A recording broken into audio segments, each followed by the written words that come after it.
BJP করবে বাংলা দখল।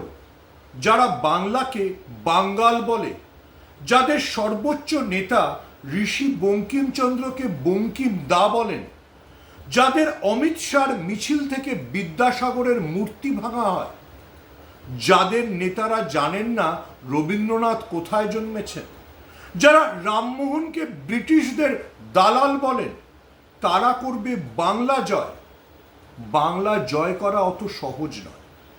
যারা বলে বাংলায় এসে, বাংলায় শাসন ক্ষমতায় এলে তারা মাছ মাংস বিক্রি বন্ধ করে দেবে, তারা করবে বাংলা জয়।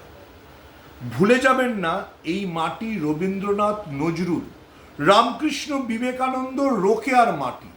এই মাটিকে জয় করা অত সহজ নয়।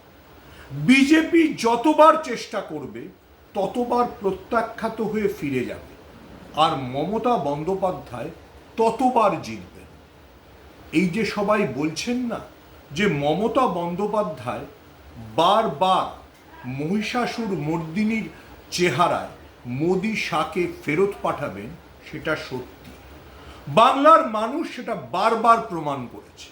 2021-এ প্রমাণ করেছে, 2024-এ প্রমাণ করেছে, 2026-এও প্রমাণ করবে। বাংলার মানুষকে যত অত্যাচার বিজেপি করুক, ইডি পাঠাক, সিবিআই পাঠাক, এখন ইলেকশন কমিশন পাঠাক, কিচ্ছু দিয়ে কিছু হবে না। বাংলার মানুষ জানে বিজেপি বাংলা বিরোধী একটা রাজনৈতিক দল। তাই বাংলার মানুষ বারবার বারবার বিজেপিকে প্রত্যাখ্যান করে।